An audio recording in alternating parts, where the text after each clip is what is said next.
Hola amigos, amigas.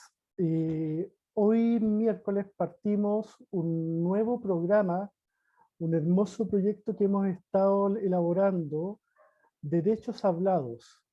Derechos Hablados es la posibilidad de conversar sobre el momento actual que estamos viviendo, no solamente a nivel nacional, a nivel de Chile, sino que a nivel mundial, pero desde la óptica de los derechos humanos, desde una mirada que ponga los derechos de cada uno de nosotros, de nosotras, como el valor central.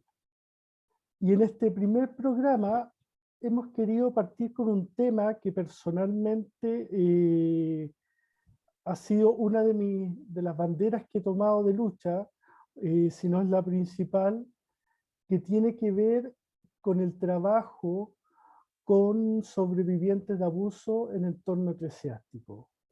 Y he querido invitar a un querido amigo, a Eneas Espinosa, miembro fundador de la red de sobrevivientes de abuso eclesiástico de Chile y también colaborador de la red de sobrevivientes argentina.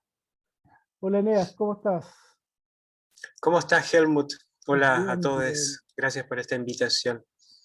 Eneas, yo quisiera tocar contigo algunos temas que en este momento nos parece que son bastante relevantes, que a pesar de que están en el aviso de los periodistas o de los medios de información, no son tocados. Pero para llegar a eso, me gustaría que nos contaras un poco cómo nace o por qué nace y cuáles son los objetivos de la red de sobrevivientes de abuso eclesiástico en Chile. Nosotros como Red de Sobrevivientes empezamos a existir con ese nombre el año 2018, justo en junio. Así que ahora cumplimos 3 años este mes de existir como red. Pero la situación de lucha, digamos, de los sobrevivientes en Chile se venía dando con anticipación hace muchos años. Habías tenido movimientos que son anteriores a los casos más famosos, como el caso Macaradima. Hay un montón de gente que venía dando un largo camino luchando contra el Asia eclesiástico. Por ejemplo, casos en Chillán, como el de las hermanas Borges, que son personas que llevan décadas peleando contra la estructura eclesiástica y también contra la absoluta inacción de la justicia chilena, que eso también es una de las cosas que motiva la formación de la red, que frente a lo que nosotros vemos, de que el Estado de Chile no parece estar haciendo la pega, nosotros formamos una red de sobrevivientes justamente para ser más fuertes, porque sabemos que organizados podemos convocar a la sociedad de una manera distinta, podemos motivar a la gente para que nos apoye y para avanzar. El año 2018 se formó la red que también tiene un antecedente previo, que es la visita al Papa, que siempre decimos, ¿no es cierto? El periodista Oscar Contardo lo dijo también en su momento, si el Papa hubiese sido una estrella de rock, habría sido su última gira por el mundo, porque esperaban estadios llenos, esperaban que toda la gente, ¿no es cierto?, concurriera a sus recitales y a sus conciertos, y fue muy poca gente. Y no esperaban una prensa crítica tampoco. Exactamente, y tampoco esperaban eso, que justamente periodistas, ¿no es cierto?, hicieran su pega y le preguntaran al Papa qué estaba pasando, qué estaba ocurriendo, por qué tanto silencio, por qué tanto encubrir, hasta cuándo. Y todo eso generó todo un movimiento que, bueno, en Chile el día que el Papa estaba aterrizando en el aeropuerto, algunas y algunos sobrevivientes estábamos fundando ECA, Ending Clerical Abuse, que es como la red de redes, digamos, que agrupa a sobrevivientes de distintas partes del mundo. Y nosotros fundando la red de sobrevivientes de Chile.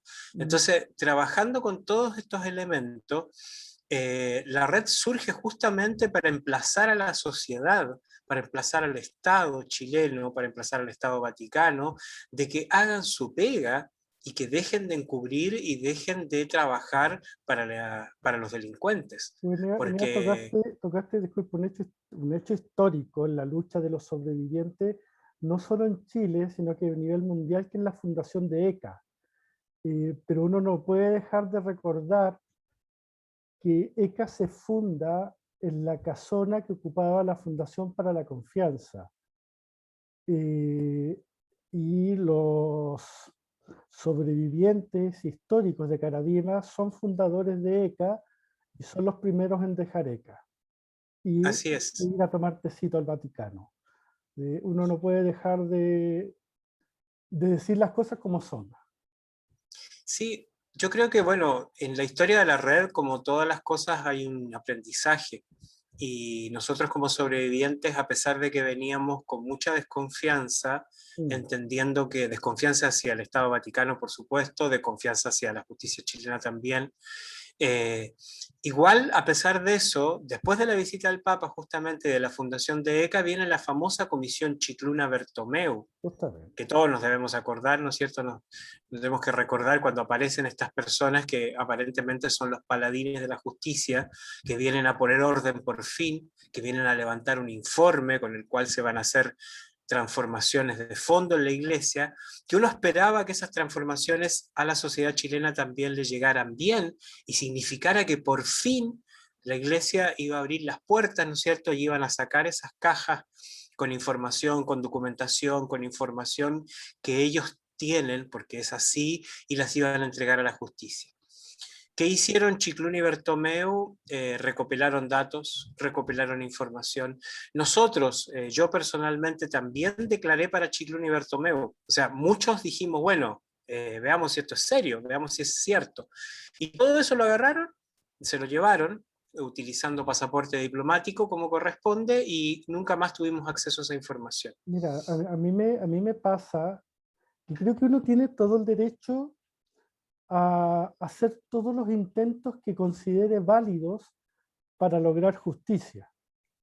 En mi caso, cuando llega la segunda visita de esta comisión, yo me consigo el correo de ellos dos para pedir una cita, una reunión.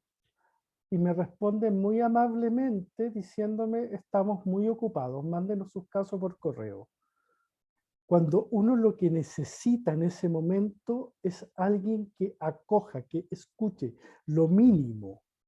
Ni siquiera estoy entrando en el proceso que tú estás describiendo de entrar a cómo asentamos esa justicia, sino que ese paso previo. Y eso ya era negado. Entonces mi respuesta fue, bueno, yo no voy a escribirles un correo redactando mi caso a estos, eh, no me acuerdo cómo los denominé yo esa vez, pero era como estos rockeros que vienen acá que los alaben, una cosa así. Y de ahí ya sentí totalmente defraudado esta comisión. Pero tú empezaste a hablar, Enea, del comienzo de la red y a mí creo que el aporte que ha hecho la red durante estos 3 años es una mirada justamente desde los derechos humanos. No es el trato al pobrecito o la pobrecita, sino que es la dignificación del sobreviviente. ¿Cómo tú ves ese proceso en Chile de los sobrevivientes? Mira, la red de sobrevivientes partió así de apresurada o de urgente, como lo estamos hablando, porque justamente la situación histórica y los eventos que estaban ocurriendo nos obligaban a reaccionar rápido. Pero nosotros desde el comienzo mantuvimos siempre una postura muy clara. Mm. Nosotros somos ciudadanas, ciudadanos, ciudadanos que estamos exigiendo justicia, estamos exigiendo con nuestros derechos que nos corresponden para que esto se materialice en que primero una institución como el Estado te escuche, que es lo que a ti no te pasó. O sea, uno que espera. Yo tuve la suerte de que a mí sí me tomó declaración la PDI, y tuve la suerte, es casi un privilegio que el caso Maristas, por ejemplo, avanzó, y entonces la Policía de Investigaciones hizo la pega, y la Fiscalía hasta ahora con un informe terminado, y están trabajando para construir un caso y decir, bueno, señores, los delitos, nosotros estamos en condiciones de decir que existieron. Porque esa es la situación hoy día del caso Claro, Maristas, por ejemplo, en la Fiscalía chilena. Pero no puede ser que eso sea un privilegio. No puede ser que nosotros, porque bueno, somos los sobrevivientes de una congregación famosa, estamos accediendo a justicia. ¿Y el resto de la gente? ¿Y el resto de las causas? ¿Y el resto, el cura de la parroquia, el cura de la pobla, que abusa a niños impunemente, los chicos de Sename? Entonces ahí te das cuenta que el camino que tomó la red de sobrevivientes desde el comienzo sigue siendo todos los días necesario de revalidar y reconsiderar y volver a decirlo. Nosotros no podemos hablar de valentía, Sí. no podemos hablar de superhéroes, no podemos hablar de, bueno, estos valientes, ¿no es cierto?, que luchan para conseguir justicia, porque a las finales eso lo que logra es una justicia parcial, privilegiada, de los pocos que pueden acceder a esto y que lo logran o lo logramos, pues yo todavía no lo logré, pero se supone que estamos trabajando en eso. ¿Y el resto? Esto no es una situación que podamos dejar al arbitrio, ¿no es cierto?, de una cuestión de clase social, por ejemplo, que sabemos en Chile lo que pesa la clase social. Santiago, las regiones famosas, ¿no es cierto?, y las comunas del 30%, en donde es más fácil acceder a algunas cosas. ¿Y el resto? Entonces en la red de sobrevivientes tienes personas que te escriben desde lugares muy profundos del Chile rural, que te escriben de villas, poblaciones, lugares donde no les es tan fácil acceder a esto, donde no tienen la posibilidad de conseguir un abogado, donde no se pueden ir a una fundación, a una casa en Providencia a pedir ayuda, que además no les dan ni bola, porque esa es la verdad, o sea, y eso construye una situación de inequidad que por eso también la red de sobrevivientes se pone dentro de sus objetivos, además de interpelar al Estado de Sí. Chile, de la justicia tradicional, digamos, ¿no es cierto?, que haga la pega, que también esta situación amerita acciones de fondo distintas. Por eso la primera acción mediática, conocida, de la red de sobrevivientes es solicitar una comisión de verdad, justicia y reparación al Estado chileno. La famosa reunión con Cecilia Pérez, cuando Cecilia Pérez era una ministra conocida, no desaparecida. Me tocó estar en esa reunión, recuerdo muy bien, y creo que lo único valorable de esa reunión era que el desayuno estuvo bien rico. Nada más. Ok. Eso fue lo único rescatable. Y que Cecilia Pérez, verdad, muchos me habían dicho que era bien simpática y sí lo es. No es una política pesada. Pero más allá de eso no hay nada valorable. Yo nunca voy a olvidar cuando está terminando la reunión, y esto hoy día uno lo puede contar bien tranquilamente, antes de despedirnos, yo fui el que le pregunto a Cecilia Pérez cuánto tiempo se iba a demorar Sebastián Piñera en contestar esta solicitud que estábamos haciendo. Ni siquiera le estábamos pidiendo que dijera sí, la apruebo, sino cuánto se iba a demorar en contestar. Y Cecilia Pérez, algo nerviosa, me dice, yo creo que va a ser muy pronto. Si muy pronto significa 3 años, creo que no estamos hablando el mismo sentido del espacio-tiempo, porque hasta el momento nunca hemos tenido una respuesta. Nunca hubo una respuesta formal Jamás. del gobierno de Sebastián Piñera a la solicitud de la creación de una comisión de verdad, justicia y reparación. Hubo un trascendido mediático, hubo una pregunta en una conferencia de prensa que dejó una respuesta que uno podría suponer que la respuesta era no, pero tampoco fue claro, balbuceó, digamos, y no dijo realmente no se va a crear. Que esto también apunta justamente a uno de los problemas que tiene Chile y su presidencialismo excesivo, Sí. en donde la única persona que hoy día tiene la potestad de poder tomar este tipo de decisiones es el mandatario, ¿no es cierto? Que es un mandatario, no es un soberano, porque soberano es el pueblo.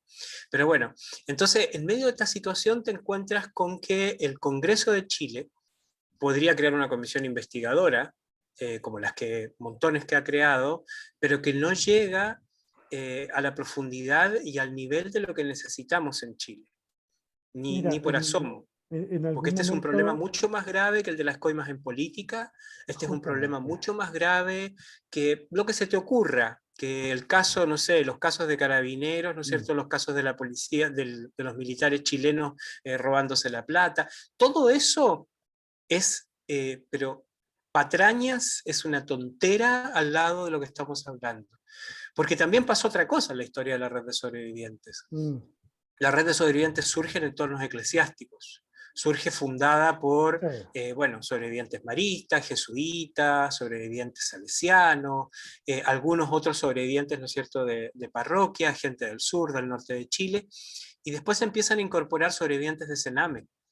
Pero antes de entrar Primero, en ese tema, sí, porque quiero llegar a eso, porque es la vinculación que queremos hacer en el fondo para entender lo que está sucediendo. Quiero ir un punto antes para ver el contexto de la red de sobrevivientes. Yo cuando te presenté comentaba que tú eres miembro fundador, vocero de la red de sobrevivientes chilena, miembro de su equipo de coordinación desde el comienzo, pero que también tenías vinculación con la red argentina. Y sabemos que con redes y sobrevivientes de otros lugares del mundo. ¿Cómo ves tú en este momento cómo nos mira el mundo a la red chilena?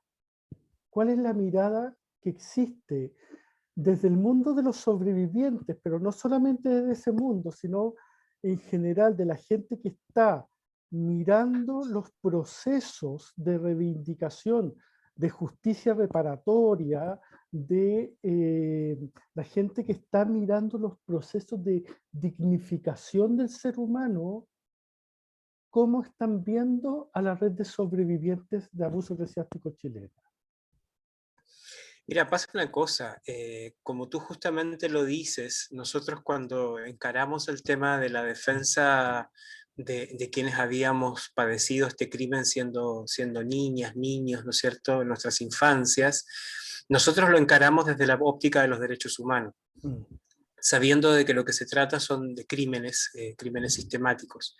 Y eso nos hace entrar no solamente en relación y en contacto con redes de sobrevivientes del mismo mm, tipo, digamos, de ASI eclesiástico, como es el sí. caso chileno, el caso, bueno, ECA, ¿no es cierto?, y las otras redes, la gente que tenemos una muy buena relación con redes de otros lugares del mundo, sino que también empieza a producirse una relación con organizaciones que en general defienden los derechos de la infancia, de las infancias, ¿sí?, los derechos humanos.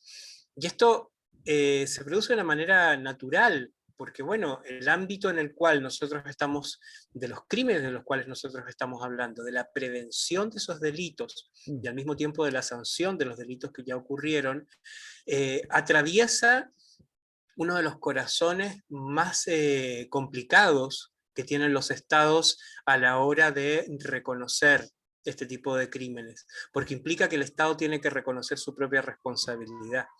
Y la red chilena se ganó muy rápidamente un lugar, primero porque somos una red que le tocó este protagonismo del que hablábamos al comienzo, porque justo uno de los principales jerarcas, ¿no es cierto?, del encubrimiento, como es Francisco Bergoglio, visitó Chile. sí. Y entonces eso los colocó en el centro del vórtice, ¿no es cierto?, de la vorágine de ese momento.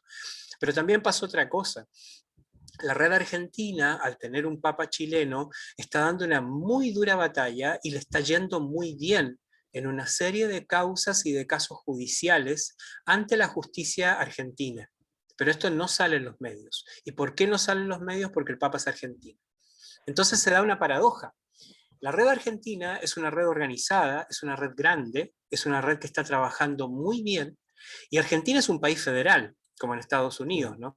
Entonces te encuentras con que hay casos que se están llevando en las distintas justicias de las distintos, mm, acá se dice provincias, digo acá porque, bueno, yo estoy viviendo en Argentina en este momento, y entonces en las distintas provincias las causas avanzan y se meten presos curas y se ganan juicios, monjas y curas que van a la cárcel. Pero eso no es noticia en los medios nacionales argentinos. ¿Por qué? Porque el Papa es argentino. Porque el Papa es un... antes que nada, primero que todo, este Papa es un excelente rey del marketing, es un experto en el control y en el manejo de la agencia mediática, de la agenda mediática. sí. Él maneja muy bien sus relaciones políticas, es un político de larga data, es un cura que supo, siendo obispo, manejarse muy bien con la dictadura argentina, entregar a quien necesitó entregar y fingir protección sobre quien fingía protección suficiente, como para quedar en una posición en la cual cuando termina la dictadura, muchos no lo pueden acusar de ser colaboracionista, pero de paso él hizo todo para que, por ejemplo, se le otorgara un doctorado honoris causa a uno de los principales genocidas argentinos. Entonces, las jugadas jesuitas, de los jesuitas argentinos, fueron muy complejas. Hay quienes lo defienden a rajatabla en Argentina y dicen que Bergoglio en realidad fue un gran defensor de los derechos humanos, pero las investigaciones que se han hecho al respecto lo llevaron a tener que declarar ante tribunales argentinos como sospechoso por la desaparición de sacerdotes, de Recuerdo religiosos comprometidos. una vez ¿Sí? conversando con un ex sacerdote jesuita, eh, si no me equivoco era sacerdote aún en ese tiempo cuando asume Bergoglio, él me comentaba que en general los jesuitas argentinos cuando supieron del nombramiento de Bergoglio no estaban contentos, sobre todo los más jóvenes. No era un líder, nunca ha sido un líder dentro de su propia congregación. Eh, por lo tanto, ahí hay un tema de política que él ha sabido surfear, transitar bien, ha sido inteligente, hacia el lado de la Absolutamente. fuerza del mal, pero ha sido inteligente. Ha sido un astuto Sí. para seguir captando y reuniendo poder en torno suyo. O sea, la llegada de este Papa a Roma, en un momento como que había encendido las esperanzas de algunos sobrevivientes argentinos que se vinieron abajo apenas él llega a Roma y lo primero que hace es canonizar y trabajar en favor de Juan Pablo II, que lo hace santo, y Juan Pablo II es el principal encubridor de Marcial Maciel y los Legionarios de Cristo, además de un montón de otros casos, solo para nombrar el caso mexicano o el caso en toda Latinoamérica, porque los Yo legionarios abusaron creo por todos lados. tranquilamente que Karol Wojtyla es lejos uno de los mayores encubridores de pederasta en la historia de la humanidad. Tanto así que la Iglesia hoy día lo puede negar, pero curiosamente lo tienen de santo igual. Correcto. Bergoglio, siendo obispo de Buenos Aires, mandó a escribir larguísimos libros y documentos y material defendiendo al cura Grassi, por ejemplo, Sí. que es un abusador que está condenado por la justicia argentina. Entonces tú me consultabas por el papel de las redes. Sí. Bueno, la red argentina es una red que se mueve, que trabaja muchísimo y que le está yendo muy bien en la lucha judicial. O sea, están alcanzando justicia, casos que incluso uno podría pensar, bueno, pero esto está prescrito, que es otra cosa que también ha hecho muy bien los abogados que trabajan en estas causas, que es lograr que tanto los fiscales como los jueces intervinientes entiendan que estas son crímenes imprescriptibles, porque estamos hablando de tortura. Sí. La tortura, esto no es algo que se le ocurrió a un abogado en Argentina o lo inventamos nosotros los sobrevivientes en las redes. Esto es algo que dicen Naciones Unidas, ¿sí? Estos crímenes son imprescriptibles porque califican dentro de lo que Naciones Unidas ha dicho que es imprescriptible porque es un crimen contra los derechos humanos, es un crimen de lesa humanidad. Entonces, Argentina sí tiene con una protección de un historia. Estado. Claro, y Argentina tiene una historia muy, muy importante también que a los chilenos nos cuesta entender. Argentina no tuvo que hacer un sistema especial para juzgar a los criminales de la última dictadura. Los está juzgando la justicia tradicional. Son juicios normales, ¿sí? Si bien es cierto, acá se hizo una investigación, hubo una investigación abierta, digamos, convocada por el presidente Alfonsín, donde fueron muchos sobrevivientes a declarar, parecido a la comisión Rettig, ¿no es cierto?, la Esa fue la comisión comisión Walech. que lideró Ernesto Sábato ya. Claro, la CONADEP. Sí. Bueno, el punto es que nada de esto implicó secretismo, implicó impunidad, implicó tener que esconder ciertas cosas o decir, bueno, cuando pasen 30 años no vamos a enterar de lo que hicieron. No, no, no, no. Se fue todo a juicio. Acá hubo juicio a las juntas, a los militares. Acá de los principales dictadores, ¿no es cierto? Porque fueron varios los que estuvieron en el poder, muerto en la cárcel común, preso, como corresponde. ¿Sí? No en el hospital militar rodeado de su familia como le pasa a Pinochet. Entonces, con esa tradición de enjuiciar criminales de lesa humanidad, es más fácil que en la justicia argentina se entienda y se avance sobre los religiosos y los curas abusadores. Pero mira la paradoja, el país del Papa, ¿y qué hace Uf, el Papa? Ni siquiera los expulsa. los El mantiene cura como Grassi sigue sacerdotes. siendo cura, da misa adentro de Mm. la cárcel, y el tipo está condenado por abuso, y no es el único, Sí, ¿sí? inclusive se da otra paradoja. Argentina no tiene separación entre la Iglesia y el Vaticano, siguen siendo unidos, pero sin embargo logra juzgar a sacerdotes y a monjas, establecer delitos y penas efectivas. En cambio, en Chile, que sí tenemos la separación entre la Iglesia y el Estado, no logramos avanzar en esos procesos. Eh, creo que Mira, tiene que ver, lo empiezo a entender ahora, pero disculpa que tú me lo explicas, con esto de cómo abordaron la justicia frente a las dictaduras, que en lo Chile que no pasa es es que un es la tema memoria resuelto. histórica, Helmut, Oh, es el entender que cuando tú no cierras los procesos de verdad y no se claro. trabaja en serio para resolver cuestiones claves como son una dictadura que arrasa un país, eso te deja la impunidad y la puerta abierta para que esos crímenes vuelvan a cometerse. Eso no es un eslogan. ¿Sí? Sí, El para que nunca más, ese nunca más que ponemos, ¿no es cierto?, en las sí, redes sí, sociales con letritas rojas y con las caritas. Eso es en claro, serio. O sea, claro. si la única manera de que las cosas se resuelvan, el nunca más tiene que ser con penas efectivas, con cárcel real, con persecución a los juicios. Los alemanes lo hicieron, y a pesar de que lo hicieron igual hasta el día de hoy, tienen que seguir atentos al resurgimiento del nazismo o de cualquier movimiento de ese tipo, porque si no, no funciona. ¿Sí? Sí, Porque si tú permites que el negacionismo, por ejemplo, por poner un ejemplo distinto al tema de la justicia, que tiene que ver con el mm, reconocimiento de que una dictadura se mm, llama dictadura, de que los crímenes se cometieron, bueno, si tú dices que el genocidio no ocurrió, en Alemania eso es delito y te perseguirá la justicia. claro, Eso no es censura. O sea, yo voy, me paro, hola, ¿qué tal? Vengo acá, digo, ¿saben qué? Todo es mentira. Listo. Cometiste un delito, porque estás yendo contra algo que no se puede. ¿Sí? mm, La famosa paradoja de que no todo es opinión, de que yo no puedo defender la tolerancia, la paradoja de la tolerancia. Yo no sí, puedo decir, bueno, no, es que es mi opinión. En realidad es mi opinión que las mujeres o que los hombres son, que no sé, las mujeres y los gays son razas inferiores. Yo no puedo tener esa opinión. Eso es un delito. Estoy cometiendo una falta grave al decir lo que estoy diciendo.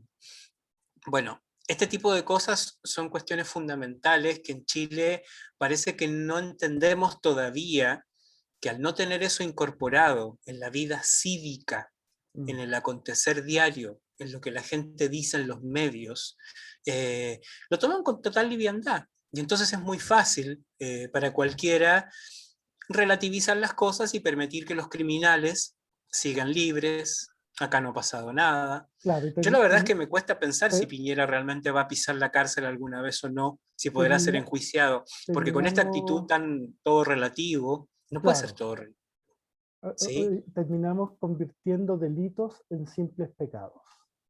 Y un Exacto. pecado se acaba cuando yo me siento frente a un cura y pido la absolución. Y con eso se acabó el problema.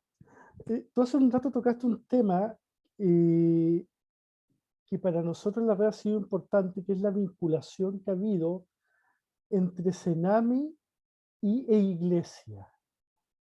Que hay, no son casos separados de partida, conceptualmente son casos unidos porque son casos de abuso. Hay abuso de poder, hay abuso de conciencia y hay abuso sexual en ambos casos. Pero a nivel de engranaje también están unidos. Por supuesto. Sí, a ver, eh, seamos súper claros en esto. Todos los crímenes cometidos en Sename, todos, de una u otra Mm, manera, terminan en una vinculación con la iglesia. ¿Sí? ¿Por qué? Porque el principal socio del Estado en el negocio del Sename ha sido históricamente la iglesia, a través de ONGs, fundaciones, distinto tipo de figuras legales que a veces la ocultan un poco más o un poco menos. ¿sí? Yo invito a cualquier persona que le interese el periodismo de investigación que se ponga a revisar históricamente cuáles son los datos de los sostenedores, quiénes son las instituciones que trabajan en torno a Sename, y te vas a dar cuenta que la vinculación siempre termina, en algún punto se produce. A veces es muy fácil porque están directamente ahí. El root es de un obispado o de una congregación. Otras veces tienes que dar 2, 3 pasos más, pero finalmente llegas a ellos. Y esto fue pensado así por la dictadura. O sea, no nos olvidemos que el Sename surge y es creado por Pinochet, ¿sí? Y a partir de ese momento, el sistema, cuando empieza a ser privatizado y comienza a ser un negocio descubierto primero que nada por, yo podría decirte, estamos los que están acostumbrados a hacer dinero a costa de los pobres, son justamente los sectores conservadores de la sociedad chilena, con profunda alianza con la Iglesia Católica o directamente la Iglesia Católica. Porque aquí a veces es difícil decir, bueno, esta persona es católica, pertenece a la Iglesia. No necesariamente tienes que ser un cura para ser parte de la Iglesia cuando te conviene, ¿no? Y a manejar un negocio maravilloso, y cuando no te conviene, la Iglesia somos todos, que en general es la discusión que siempre ellos tienen a la hora que uno les enrostra este tipo de crímenes. Dicen, no, pero son laicos que están manejando una fundación que se llama Padre José, pero fue fundada por un padre, el padre José. Sí, sí, no, pero ahora está todo en manos de laicos, pero los crímenes se están cometiendo igual. Y uno entra a la página web de la fundación y te encuentras una declaración acerca de las encíclicas papales que los defienden y de toda una estructura de pensamiento católico, y con esa estructura de pensamiento católico tienen a niños en hogares de Sename y los están abusando, ¿sí? Entonces, y el negocio es gigantesco. ¿Por qué? Porque es un negocio, esto lo han explicado montones de personas que saben mucho más que yo del tema Sename. El negocio funciona con la lógica de que a mayor cantidad de vulneraciones, más dinero el Estado tiene que colocar por ese niño. Entonces, es maravilloso porque mientras peor lo estén pasando los niños, más plata ganan las empresas, pues son empresas al final, no son ONGs. Y esto también se vincula con otro factor que tiene que ver con la necesidad que tiene la sociedad chilena de colocar este tipo de temáticas no bajo la alfombra, pero bastante parecido, porque los tranquiliza. Es un poquito como la Teletón. Esta lógica de que, bueno, un grave problema que está ocurriendo, yo no lo quiero ver porque lo tercerizo, se lo entrego a alguien para que se haga cargo. Se lo estamos entregando a estas organizaciones, que además tienen que presentar muy pocos papeles cuando te declaras, bueno, yo soy una organización católica que trabajo por el bien de las infancias. Ah, mira tú, qué bueno. Listo. ¿Entiendes? O sea, la posibilidad de entregar ciertas categorías de calidad, cierta documentación que te permita demostrar que eres una organización limpia para trabajar, a la hora de colocar el factor católico de por medio o la relación con la iglesia, funciona paradójicamente al revés. Porque si tú me dices una organización que está denunciada por esta serie de crímenes durante montones de años en montones de países, es justamente a la que yo no le daría el control de un hogar de niños vulnerados. O sea, ¿por qué yo no mandaría jamás nunca a mis hijos, y a quien me está escuchando se lo digo, no mande a sus hijos a un colegio católico, a sus hijas, a sus hijos? ¿Por qué? Porque las estadísticas dicen que ese es un lugar de peligro, ¿sí? Entonces es al revés, no es, bueno, es un colegio católico, seguramente los van a tratar bien. No, no, no, es al revés, el riesgo es mayor. Es así de cierto y es así de horroroso. De hecho, Entre una de el las... 11, un dato que lo dejo porque es importante, el propio Vaticano reconoce que entre un 11 y un 15% del clero chileno ha estado involucrado en crímenes de abuso. Entre un 11 y un 15%. Eso está sobre Si a la usted media no lo normal. tranquiliza, o sea, si a usted no le preocupa mandar a sus hijos al colegio con ese porcentaje, O sea, yo no puedo entender cómo todavía el Ministerio de Educación, que este es otro debe del Estado católico, del Estado chileno, el Estado católico chileno, ¿cómo no está avanzando sobre los colegios católicos y diciendo, a ver, vamos a revisar todos los permisos que tienen en educación? Bueno, No lo hacen. eso es bastante complicado cuando en las familias de poder en Chile tienes un ministro de justicia, tienes alguien en el gobierno, tienes dueños de empresa, tienes parte de tu familia metida en el ejército, y el que no hizo nada de eso es cura. Entonces, cuando las vinculaciones están a nivel familiar, es muy difícil avanzar, que el Estado chileno avance en procesos que para nosotros son lógicos. O sea, nosotros hemos hablado muchas veces que como mínimo debería haber una intervención del Estado en los colegios católicos. O sea, de ahí hacia arriba. Y Y, es una cultura que atraviesa los muros del colegio, porque si bien nosotros correcto, como red de sobrevivientes en entornos institucionales, porque sí, así fue como fuimos evolucionando, ¿no es cierto? Y ya dijimos, bueno, hogares de Sename, grupos Scout, donde sea, que sea un espacio institucional en donde se cometieron estos crímenes, nosotros, esos sobrevivientes son parte de nuestra red. sí, También pasa que empiezas a entender cómo la frontera entre lo familiar y lo institucional se diluye a la hora de los abusos. Y descubres que hay muchísimos casos. Voy a citar uno que es de conocimiento público para que sea más fácil. El ex canciller, gran canciller de la catedral, sus principales denunciantes por abusos son sobrinos, sí. para que se entienda. Un tipo que además estaba dedicado a la investigación y supuestamente a la sanción de curas pedófilos, y era abusador de sus sobrinos, además de otras infancias dentro de la Iglesia Católica. ¿Sí? Eso para que se entienda que justamente hay una ligazón tan fuerte entre Sename, entre la Iglesia Católica y el maltrato de las infancias, que para mí surge justamente de que las infancias ellos no las ven como sujetos de derechos, no entienden que son personas, ¿sí? Muchas veces los psicólogos y la gente que trabaja el tema del abuso dicen que el abuso es una cuestión de poder siempre. Sí, Así sea abuso sexual en la infancia, sigue siendo abuso de poder.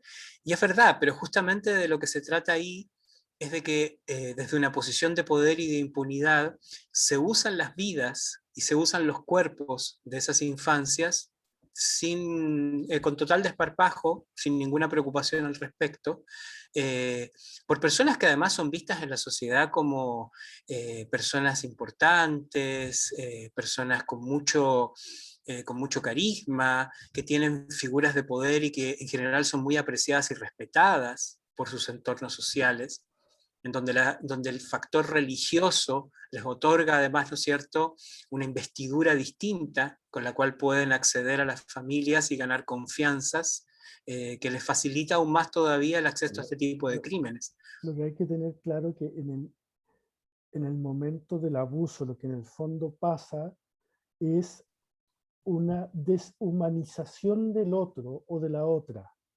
Es una cosificación absoluta. O sea, el proceso de abuso pasa porque alguien abusador elige a quien abusar, no es azaroso, y, y hacia esa persona a quien se abusa se deshumaniza. Por lo tanto, ellos sienten que nos pueden ocupar tranquilamente y luego te votan. Te ocupan las veces que ellos consideran necesario y luego dejas de ser parte de su interés y cambian el interés hacia otro lado. No se conoce ningún abusador que haya abusado exclusivamente de una persona y nada más. Y eso también está claro. Y Ni en el, tampoco guardan una memoria tan clara de las cosas. O sea, correcto, y cuando Christian Precht dice que no se acuerda de mí, yo le creo. sí, ¿Qué se va a acordar? sí, hizo lo que quería hacer y ya está. O sea, es así. justamente. Y en el caso de Sename, siento yo que llega a ser inclusive mucho más crudo porque son todas esas infancias que vota el mismo sistema. Y nosotros hablábamos un rato de los sobrevivientes Caradima, y donde, claro, nadie desea que ellos hayan vivido lo que vivieron y que vivimos nosotros también. Y pero por la situación social les ha permitido abrir espacios, y de hecho nos han abierto espacios a nosotros para poder también avanzar en la lucha en su momento. Pero las infancias de Sename no tienen nada, no tienen absolutamente nada. Conocemos el caso inclusive de amigos nuestros que sufrieron abuso en Sename y también por cura, por la misma vinculación, porque el curita sabía que podía ir allá a tomar niños y nadie iba a decir nada, porque ¿quién va a defenderlos a ellos? Por supuesto. Nadie. Mira, la responsabilidad del Estado se nota más cuando esos crímenes son así de horrorosos, Claro. porque la infancia tutelada por la iglesia en un colegio, cuando mi familia me coloca a mí en un colegio, se supone que está confiando en ellos y ellos abusan de esa confianza. Justamente. Pero cuando se trata del Sename es el Estado el responsable, porque el Estado debió haberse ocupado de cuidar a esas infancias y no lo hizo, todo lo contrario, las puso en manos de lo más perverso de la sociedad. Y esa cuestión reviste de una gravedad que es muy difícil de dimensionar. ¿Por qué? Porque en Chile no apareció como en Canadá un cementerio Claro. con 700 niños muertos, ¿no es cierto? Para decir, oh, qué horror, tenemos que hacer una investigación. Y aquí volvemos a lo que estábamos conversando hace un rato atrás. Frente a los horrores de la dictadura, Chile todavía no hace el trabajo completo de Correcto. decir, bueno, frente al horror de todos estos detenidos desaparecidos, frente al plan de exterminio que desplegó la dictadura chilena, todavía hay gente impune y los que están presos están bajo un régimen bastante especial, ¿no es cierto?, y privilegiado en Punta Peuco. Entonces, ese tipo de situaciones avalan el resto de las situaciones, el resto de los abusos. Porque si los crímenes más horrorosos fueron tratados con ese cuidado y con ese guante blanco, ¿qué pasa con los demás crímenes? O sea, es bastante, es un espacio y un territorio amable para el criminal, ¿sí? El que avanza sobre la vida de los otros, porque total, ¿qué me va a pasar? ¿Qué es lo más grave que me puede pasar? Justo estaba ¿Sí? recordando el caso canadiense, pero en este mismo paralelo con lo que es Sename. Los cuerpos que se encuentran en estos cementerios es de niños de pueblos originarios. Dentro del estrato social es lo más bajo para ellos. Por lo tanto, es a quienes pueden abusar tranquilamente porque saben que no va a haber defensa. Lo que no previeron es que esos cuerpos, aún después de haber partido, siguen hablando. Y es lo que no se prevé todavía lo que va a pasar en Chile cuando finalmente se haga esta investigación, que no se ha hecho. Pero Sí. Estemos atentos a cuál fue el papel de las iglesias en el exterminio de nuestros pueblos originarios en territorio chileno. ¿Sí? O sea, Y ahí dejemos de principalmente romantizar la construcción de correcto. la sociedad chilena, porque justamente en la lucha mapuche, por ejemplo, ¿no es cierto? Que hoy día es parte del tema y de la cuestión fundamental con la cual queremos refundar el Estado chileno y por eso existe el proceso constituyente, Claro. te encuentras con que justamente la iglesia y el papel de la iglesia en esto no fue la defensa de los indios, como en algún momento nos trataron de enseñar en la escuela. O sea, Sí. ojo con estas cosas. La iglesia ha sido siempre una experta en el marketing y en el aparecer como en el paladín que defiende determinados derechos o determinadas minorías, o como ahora cuando se disfraza de defensora de los migrantes, y lo digo con razón, y que en realidad es otra estrategia, es como permitir a ese cura de izquierda que estaba en la población durante la dictadura, ¿no es cierto? Y la Vicaría de Solidaridad, y por el otro lado, con una puerta atendían al general de ejército y negociaban con los servicios de inteligencia de la dictadura, y con la otra puerta la cerraban, la abrían y hablaban, ¿no es cierto?, con los que estaban sufriendo crímenes. Esas jugarretas de la iglesia son la historia de la iglesia, así han construido su poder. Entonces, en este tema del cual estamos hablando pasa lo mismo. ¿sí? Y por eso es fundamental que podamos hacer una revisión de la historia, porque si no, se van a seguir repitiendo estos crímenes una y otra vez. Hay un tema ahí que es fundamental, que a mí personalmente me interesa mucho, que se revise cuál fue el rol que cumplieron realmente los jesuitas en el proceso de evangelización del pueblo mapuche.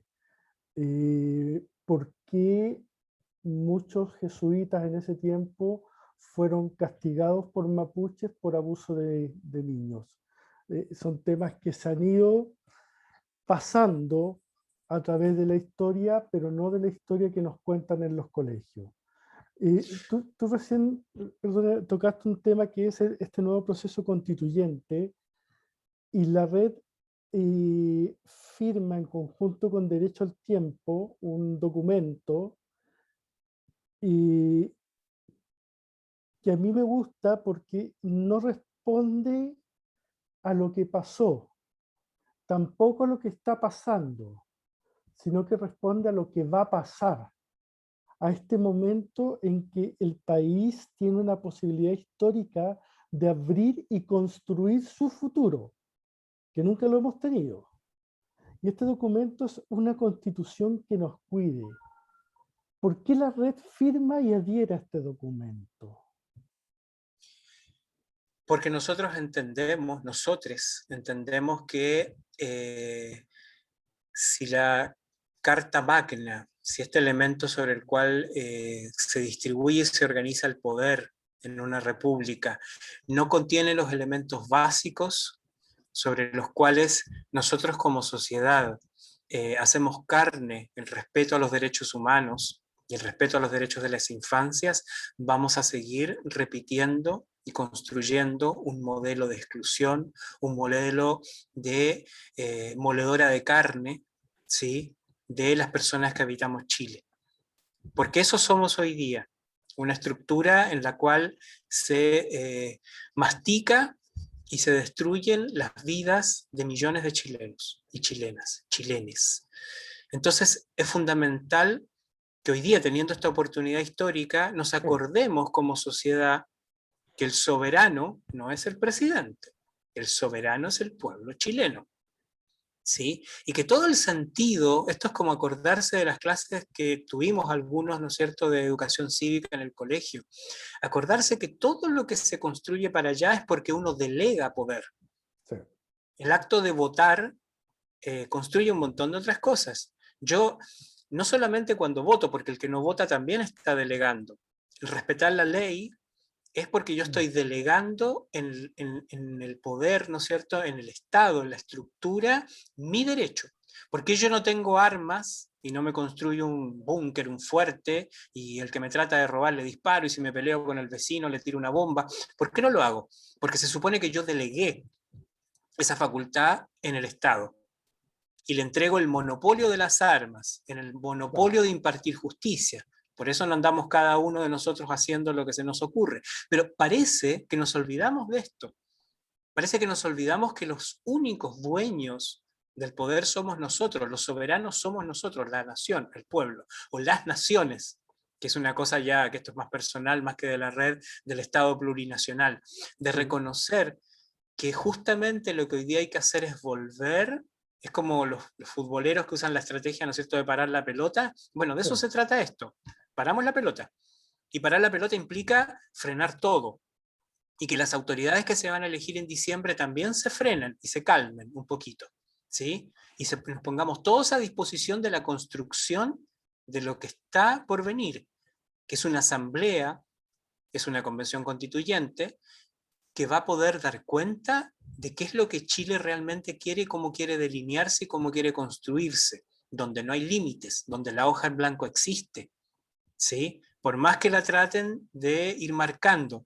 La semana pasada lo vimos, cómo, ¿no es cierto?, a través de una serie de jugarretas, el gobierno de Piñera de nuevo está tratando de ponerle coto al soberano. El soberano es el pueblo. Y esto no lo podemos volver a aceptar. Por eso la red de sobrevivientes está tan alerta y va a seguir alerta. Durante todo el proceso constituyente, nosotros como red le vamos a estar encima a los convencionales, a los convencionalistas, para decirles justamente esto, que los reclamos de la calle, que son nuestros reclamos, aparezcan, estén allí, se formen y se plasmen en una nueva constitución, que no tenga ningún tipo de límites. Incluso más allá de que este fenómeno haya surgido, ¿no es cierto?, bajo el alero de una ley y de una constitución de Pinochet, a mí personalmente eso no me importa, porque ya está. O sea, dimos el paso. Ahora podemos ir y decir, ¿saben qué? Esta regla o esta norma no se hereda de la Constitución. La podemos romper y hacer otra. Va a ser un proceso largo y complicado. Yo en lo personal siento que el tema de los derechos de la infancia tiene que estar puesto en el centro, justamente porque desde ahí podemos construir sociedades mejores, en el respeto de los derechos humanos y los derechos de las infancias. Si no lo hacemos, vamos a seguir repitiendo un desastre detrás de otro y no vamos a construir un país más humano, porque se trata de eso. Sino, cuando uno dice un país mejor, no quiere decir que vamos a ganar más mundiales, nada, que nos va a ir mejor en el campeonato de ciclismo, no se trata de eso, se trata de ser un país más humano, nada más que eso. La famosa dignidad, hasta que la dignidad se haga costumbre. Todas esas cosas que surgían en la calle, ahora las tenemos que construir. Estamos cansados, estamos hartos, nos han pasado camiones por encima, toda la represión vivida, la pandemia de por medio. Yo creo que nadie en este momento tiene la energía que tenía cuando se llenó la plaza, ¿no es cierto?, y cantamos el derecho a vivir en paz. O sea, de verdad es otro momento emocional y físicamente, pero no perdamos en ese sentido la razón de todo esto. Yo creo que hay muchos en la convención y muchas que están súper atentos a que este mandato es así. Yo los leo todos los días, los miro, los veo lo que están haciendo y creo que justamente es por ahí. Así que quienes no estamos adentro de esa convención tenemos el deber de acompañarles y defenderles y protegerles de las presiones de los mismos de siempre, protegerles de los ataques de los mismos de siempre, de los intentos de cooptarlos, porque ya están sucediendo. Hay un aparato entero de poder trabajando, porque así como lograron que el Sename siga, porque el Sename sigue, le Sí. cambiaron el nombre, ¿ah? Hicieron una ley, ahora se llama de otra manera, pero los mismos que estaban en el negocio de antes pasaron completitos Y todos. mantiene la lógica de negocio, que es lo peor. Bueno, no, pero ni siquiera cambiaron de actores. No es que, bueno, No. nos pillaron, vamos a tener que llamarnos de otra Mm, manera, entonces ahora mm, ONG Padre Pepe se llama ONG Padre Hugo. No, sí. la misma ONG Padre Pepe, que estaba vulnerando y abusando infancias, ahora sigue trabajando con el nuevo Sename. Ni el nombre se lo tuvieron que cambiar, ni el logo. O sea, ese es Correcto. el nivel de impunidad de Chile. Hay una mirada que a mí me gustaría que se viera reflejada en la convención, que no es solamente que nosotros acompañar a los que están adentro, sino que los que están adentro nos hagan parte de ese proceso también. Y ahí es cuando yo espero que con respecto a derechos de niños, niñas y adolescentes, la convención se atreva a escucharlos, a escucharles, eh, y no desde una mirada adultocentrista determine lo que nuestras infancias quieren como país. Porque no es lo mismo. Y en esta mirada adultocentrista es una mirada que atraviesa el espectro político, eso lo tenemos claro. O sea, desde derechas a izquierdas defino como adulto qué es lo que los niños quieren, sin ningún momento conversar con ellos, sin haber un diálogo. Yo quiero entrar rápidamente en un último tema, en honor al tiempo, y a lo mejor va a dar un poco para alguna otra conversación, porque creo que es un tema que es fundamental.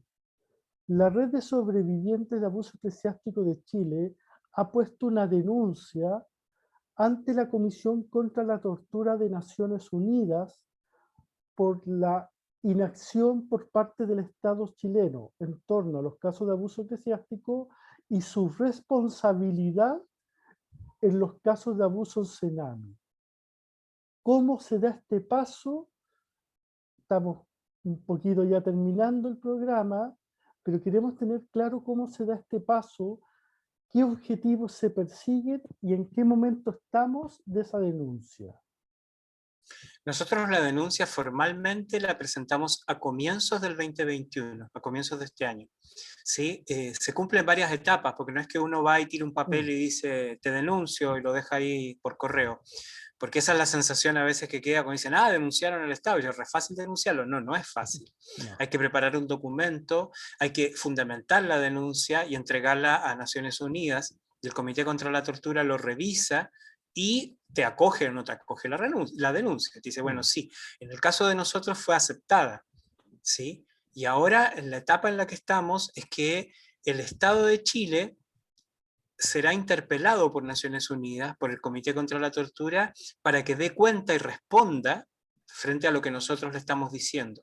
Porque nosotros, ¿de qué lo estamos acusando al Estado? Tú bien lo dijiste. Primero, de ser negligente y no tomar las acciones suficientes en el caso de los abusos eclesiásticos, sí, y además de una responsabilidad directa en el caso de los abusos en Sename. ¿Qué está haciendo hoy día Naciones Unidas? Está interpelando al Estado de Chile para que responda. Recordemos que esto no es un tribunal, no es mm, que después van a mandar a los cascos azules a Santiago y se van a llevar preso a Piñera. Linda imagen. Bueno, no sería no va a mal. pasar eso. Pero no pasa eso. Pero lo que sí pasa es que la comunidad internacional dice, señores, ustedes lo que están haciendo es horrible. Y sí puede pasar a los fanáticos, ¿no es cierto?, del neoliberalismo y de los modelos económicos, sí puede pasar que estos antecedentes y estos elementos son tomados en cuenta por quienes sí hacen negocios con Chile. Y ojo con esto, es como lo que pasa con lo medioambiental. Las forestales en Chile, las salmoneras, hacen menos desastres de los que quieren porque Sí, si no les dejan de comprar en Europa. ¿Sí? Bueno, este tipo de denuncias tienen ese factor, que si un país se convierte en un país donde realmente las vulneraciones de derechos humanos están certificadas por Naciones Unidas, hay países que deciden dejar de negociar y ya no es tan simple.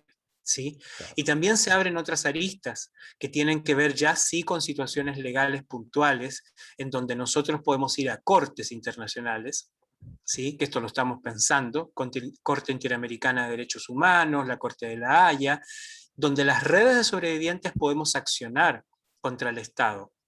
Con un informe de Naciones Unidas como este en la mano, es muy difícil que el Estado chileno pueda alegar, no, yo no sabía, en realidad no lo pensé. Recordemos que hay un montón de trabajo previo realizado acá. Hay informes anteriores realizados por la propia Naciones Unidas respecto a Sí, los abusos en Sename, informes de la PDI. Hay un montón de elementos que constituyen, ¿no es cierto?, y que conforman el escenario para decir acá hay crímenes sistemáticos, crímenes contra derechos humanos, imprescriptibles que está cometiendo el Estado chileno.